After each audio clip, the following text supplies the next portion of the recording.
Dans la très bucolique vallée de Cowichan, dans l'île de Vancouver, comme dans le reste de la Colombie-Britannique, vit une espèce bien particulière de résistants.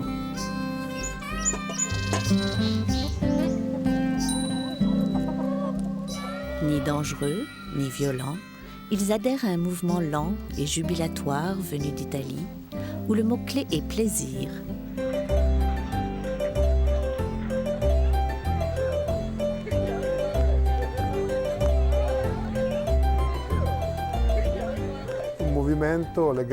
Un mouvement lié à la culture de la nourriture, lié à la protection des produits traditionnels contre la standardisation alimentaire.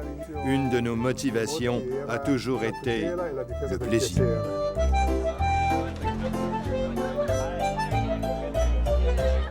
Un plaisir d'essence qui semble s'inscrire dans une mode.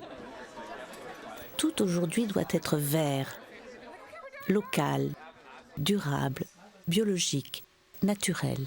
Si c'est la mode, c'est une idée très très vieille. C'est une idée de... Il y a 100 ans que tout le monde a mangé comme ça. C'est une idée d'avant l'agriculture industrielle.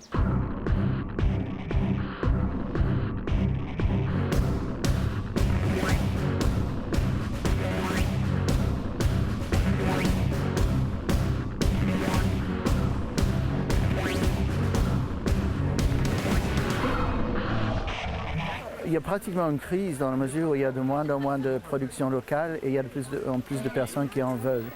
Alors, pour retrouver ce plaisir de la table, ne faut-il pas avoir les moyens? Quand tu parles de le prix de la nourriture, il faut que tu penses de le prix total.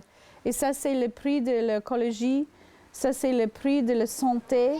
Et il n'y a rien qui est plus important de la santé des enfants. Si tu manges les choses de bon, tu n'as pas les problèmes plus tard. Si tu manges dans les saisons, c'est aussi moins cher. Oui, peut-être. Mais les événements organisés par le mouvement Slow Food, comme ce festin champêtre où se retrouvent des restaurateurs haut de gamme, ce n'est pas un tout petit peu élitiste? Ce n'est pas élitiste du tout. La fin de semaine dernière, j'ai été dans l'Okanagan et il y avait beaucoup de Chinois là qui ont de toutes petites fermes. Il y avait des immigrants qui avaient peu d'argent, il y avait des gens relativement aisés. Il y avait toutes sortes de personnes. C'est pas parce qu'on est riche qu'on domine ce genre d'événements ou ce genre de marché. Tout le monde peut accéder à ce genre de choses. Donc il y a beaucoup de possibilités de manger sur le plan régional et ça ne devrait pas coûter trop cher. Sinclair Philippe a été l'un des premiers adhérents canadiens au mouvement Slow Food. Mais pourquoi donc?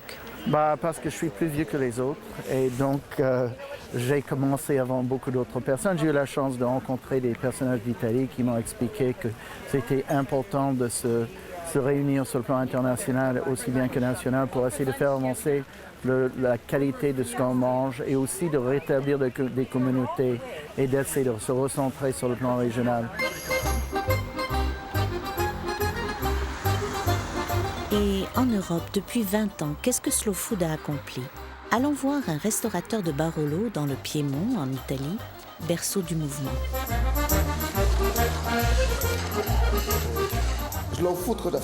Qu'est-ce que Slow Food a fait? Grâce à Slow Food, les petits producteurs ont prospéré. Puisque chaque fromage, chaque viande, chaque légume doit avoir la saveur distincte de son terroir.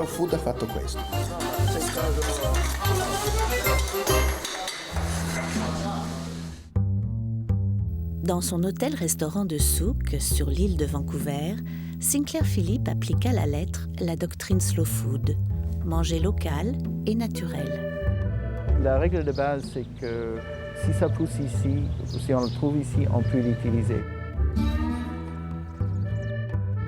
Tu vois, ici, on a c'est un genre de framboise. Ça s'appelle ici Creeping Raspberry.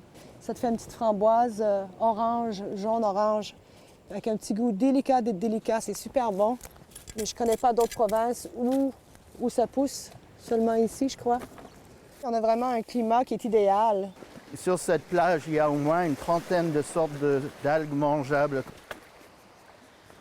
Voici l'algue des survivants des accidents de mer. Ça peut se manger cru. C'est de la laitue de mer qu'on retrouve à travers le monde, qui a très bon goût et qui est traditionnellement mangée crue.